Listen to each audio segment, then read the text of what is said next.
प्रश्न। हम लोग क्या करेंगे? उत्तर। अपने अहंकार को छोड़कर भगवत चरण कमलों में संपूर्ण रूप से आत्मसमर्पण करने से ही हम लोगों का मंगल होगा। कर्म फल भोग में मैं रेसिपिएंट यथा भोक्ता हूँ, ज्ञान में भी रेसिपिएंट हूँ, किंतु भक्ति में अधोक्षज वस्तु रेसिपिएंट। इसीलिए भक्ति पथ का आश्रय लेने योग्य है। भगवान श्री कृष्ण चंद्र सदैव मेरे सम्मुख स्वयं को प्रकाशित करने के लिए उत्सुक हैं। मुझे केवल तत्पर होकर उनकी कृपा को वरण करना होगा। दूसरों को शिष्य बनाना नहीं है, स्वयं शिष्य बनना है। वैष्णव सभी वस्तुओं में गुरु दर्शन करते हैं। दूसरों को शिष्य या सेवक ज्ञान करने से हरि कीर्तन नहीं होगा। कृष्ण सेवा को छोड़कर भी गुरु वैष्णवों की सेवा करनी होगी, तभी हमारा मंगल होगा।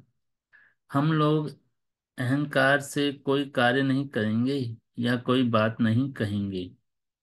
यदि करें या कहें तो असुविधा और दायित्व आ जाता है। नित्य काल हरि कीर्तन करना ही हमारा कार्य है। यदि हम लोग भगवान की कथा उनके निज जन श्री गुरुदेव के आज्ञावाही दास के रूप में कहते हैं तो और कोई दायित्व नहीं रहता है। सुविधा हो या असुविधा हो, इसमें मेरा व्यक्तिगत दायित्व नहीं रहता है। जिस प्रकार डाकिया लोगों के निकट संवाद पहुंचाता है या वितरण करता है, परंतु संवाद के बारे में उसका कोई दायित्व नहीं रहता है।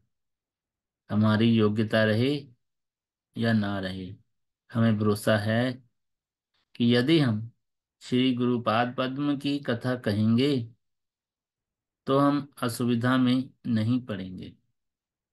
यदि हम लोग श्री गुरुदास के रूप में उनके अनुगत्य में सदैव श्री हरि कथा श्रवण कीर्तन करेंगे तो उससे हमें कोई असुविधा तो होगी ही नहीं, अपितु हमारा महामंगल होगा।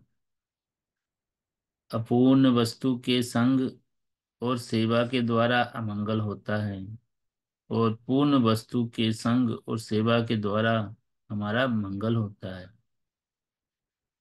पूर्ण के लिए पूर्ण यत्न करना आवश्यक है।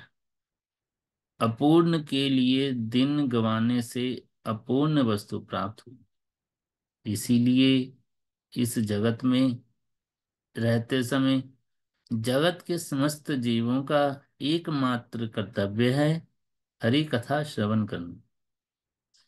श्रवण किसी दूसरे व्यक्ति द्वारा कीर्तन की अपेक्षा रखता है। सब समय साधुओं के निकट हरि कथा श्रवण का सुयोग न होने पर स्वयं ही अनुकीर्तन करते हुए श्रवण और कीर्तन करना उचित है।